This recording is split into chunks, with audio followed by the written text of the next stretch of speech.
Samantala, kung ngayon naman ang issue ng paglalagay ng malalaking plaka sa mga motorsiklo, makakausap po natin si LTO Chief Assistant Secretary Edgar Galvante. Ase Galvante, good morning po. Welcome po sa Unang Balita. Good morning, Rhea. Good morning sa iyo at sa iyong mga tagapakinig.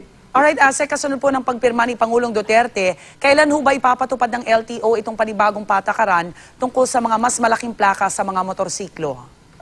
Binibigyan naman ng pagkakataon ng LTO na makapag-adjust kagad dito. No? Halimbawa, yung para sa mga motorsiklo, rini-require sila magrehistro ng between June 30. Then binibigyan kami ng 90 days para i-produce yung malalaking plaka na according to a standard that we will adopt na sabi ng batas kailangan readable from a distance of about 15 meters. At saka yung pang plaka dapat will sport a color na kumbaga uniquely assigned sa sa mga regions ng bansa. Aha. Asek, yung sa pagsasagawa po ng IRR, magiging bukas naman po ang LTO dito sa mga motorcycle organizations dahil may mga suggestion ho sila. Marami ho kasi ang tutol dito sa laki ng plaka. Alam nyo, yung pagtutol sa laki, no? Again, binigyan naman kami ng, kumbaga, a little leeway dun sa sinasabing readable ng 15 meters. Kung readable by 15 meters na ano yung naangkop na laki ng plaka na mabasa ng at a distance of 15 meters, yun ang ating ipatutupad. Opo. Kaya kung may suggestion sila na hindi naman kumbaga lumalabag do sa kautusan ng batas, acceptin naman namin yon. Aha. Gaano po ba kalaki sa kapakanan na po ng mga motorcycle organization? Wala nga binigay na guide dito, no? Walang binigay na sukat.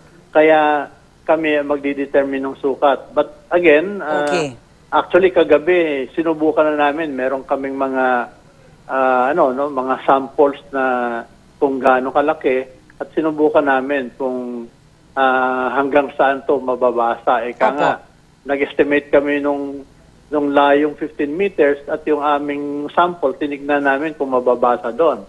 Kasi isa pa ritong requirement yung kulay, may mga kulay tayo na ilan lang naman ng primary colors na natin, at in fact hindi naman to sa atin lang yung ino-observe na primary colors at ang mga colors na ito because of the different shades ang iba siguro maaring makita mo lalong-lalo sa gabi pero ang iba hindi naman kaya isang hahanapan natin ng kombinasyon na para matupad natin yung pinag-uutos ng batas na bawat region may representative color. Alright. So, Asek, definitely po, lalaki, pero bukas sa suhestyon ang LTO mula sa mga motorcycle groups. Ano ho ba? Kung ano yung tamang laki. Kasi may sinasabi sila kung Russian standard o European standard, pwede naman daw. Isa pa ho sa mga isyong itinaas po nila, Asek, yung paglalagay po ng plaka sa harap ng motorsiklo. Parang delikado daw ho kasi pag may wind resistance, may mga insidenteng lumilipad daw po yung mga plaka at baka makatama pa ng tao. Alam nyo, hindi naman sana masasabi natin kaya kung halimbawa may danger na ganon, dahil inuutos ng batas, gagawin natin yung kung ano tanggal o makaka-lessen ng pangambang yon. Kasi titiyakin natin na, may gagawing modification para ma-address natin yung apprehension na gano'n, siguro, dahil inuutos ito ng batas, responsibility nung nagmamay-ari ng motor, gumagamit ng motor, na bago niya ilabas yung kanyang motosiklo, isang tinitignan niya yung gaano ka-secure yung attachment ng kanyang kanyang plaka sa harap. Kaya ang gagawin nating pamantayan nagko-consider nung paano matanggal yung risk na yon.